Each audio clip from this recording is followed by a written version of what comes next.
Hai guys, kembali lagi nih bersama saya Gerald Giovan tentunya di HR Vlogger, channel yang selalu membahas seputar dunia HR dan juga personal development dalam dunia kerja.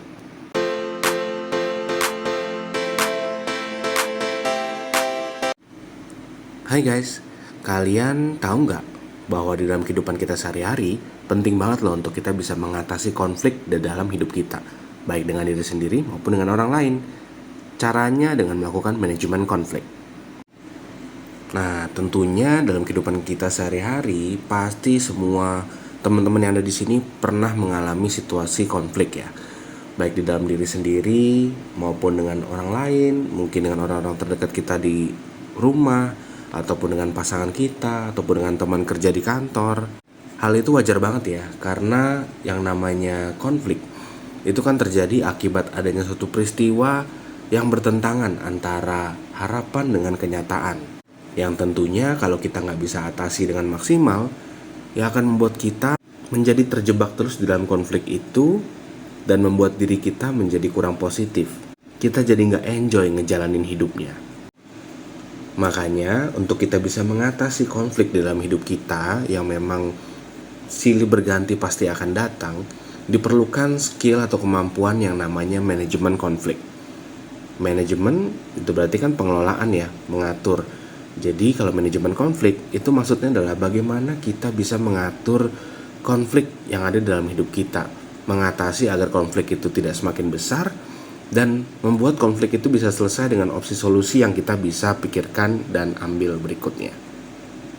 Apalagi di dalam lingkungan sosial, sepertinya mungkin di dalam organisasi maupun di dalam perusahaan sekalipun, bahaya banget kalau misalnya konflik itu dibiarkan semakin membesar dan akhirnya bisa meledak, karena nantinya akan bisa memunculkan perpecahan, permusuhan dan juga persaingan yang tidak sehat di dalam organisasi tersebut, yang ujung-ujungnya ya berpengaruh kepada produktivitas tim di dalam organisasi ataupun perusahaan tersebut. Pertanyaan berikutnya adalah bagaimana cara kita menjalankan manajemen konflik di dalam organisasi maupun perusahaan kita. Ya tentunya nggak mudah ya, tetapi kita mesti ingat bahwa di dalam kita mempelajari suatu skill tertentu dibutuhkan yang namanya jam terbang, yang mana harus terus kita asah agar kemampuan kita bisa terus meningkat.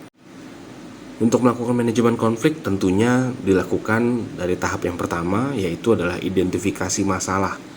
Jadi kita mesti bisa menemukan nih akar dari masalah tersebut apa, dasarnya itu apa, alasannya itu apa, sehingga muncul masalah tersebut. Kadang kalau kita belum bisa temukan sampai ke akar masalahnya, percuma solusi yang kita akan ambil juga tidak akan bisa menuntaskan masalah itu terulang lagi ke depan, pasti akan muncul-muncul lagi. Jadi penting banget di dalam identifikasi masalah, kita benar-benar petakan dan cari apa yang menjadi akar dalam suatu masalah tersebut. Nah, di tahap yang kedua, itu adalah analisa dulu konfliknya. Jadi setelah tahu penyebabnya apa, kita analisa nih, sudah seberapa besar sih konflik ini terjadi? Sudah berapa lama? Ada keterlibatan orang lain nggak di dalam konflik ini? Dan resikonya sebesar apa?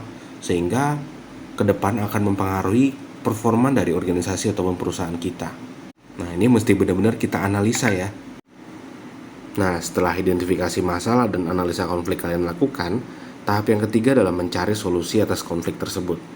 Tentunya seperti yang saya bilang di awal tadi, mencari solusi untuk sebuah masalah tentunya nggak mudah ya. Sangat dibutuhkan jam terbang bagi kita untuk bisa menemukan solusi yang paling tepat.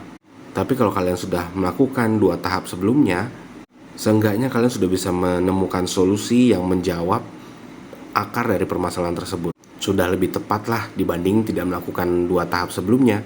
Dan ingat bahwa kita harus terus belajar untuk bisa mengevaluasi setiap solusi yang kita ambil dan kita jalankan, agar skill kita dalam manajemen konflik bisa terus terasah dan jam terbang kita menjadi tinggi.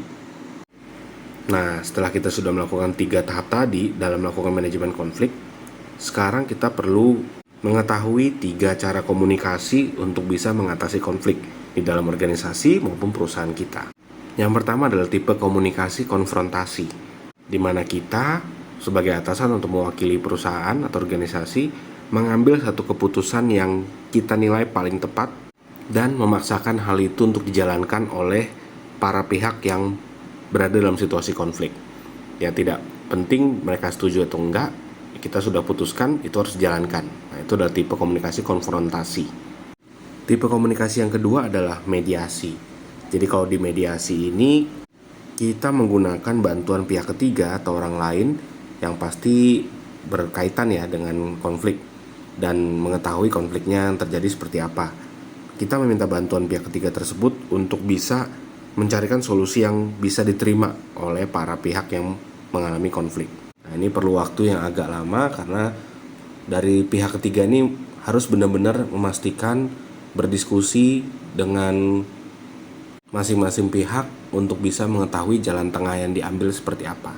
Jadi solusinya itu harus bisa diterima oleh semua pihak. Tipe komunikasi yang ketiga adalah negosiasi.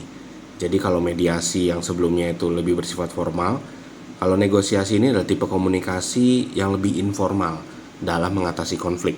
Karena dengan bernegosiasi ini kita berusaha untuk mencari kompromi yang dapat diterima oleh semua pihak yang berkonflik. Mungkin bisa melibatkan kisah kerjasama di masa lalu, bisa juga melibatkan hubungan baik yang terjalin selama ini, yang membuat akhirnya masing-masing pihak bisa menuruni ketegangan dari suatu konflik tersebut dan memberikan kompromi agar konflik itu tidak membesar ataupun malah justru selesai. Nah, dari ketiga tipe komunikasi tadi, yang mana yang paling tepat untuk bisa mengatasi konflik?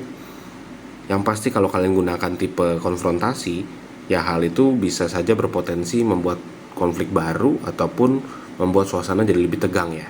Karena kan lebih bersifat force atau memaksa gitu untuk masing-masing pihak menerima keputusan yang diberikan. Setelah konfrontasi, mungkin lebih baik negosiasi.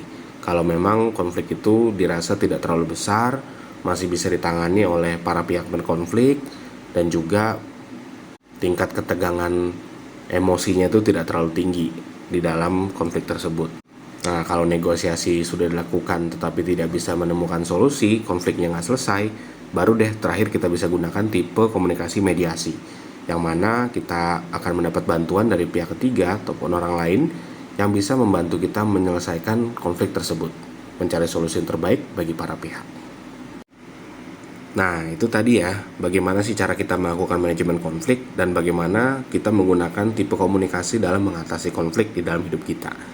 Kalian bisa coba terapkan dari apa yang sudah saya ceritakan tadi, dan kalian bisa komen ya hasilnya seperti apa di kolom komen di bawah ini. Oke, sampai ketemu lagi di HR Vlogger berikutnya. Bye-bye.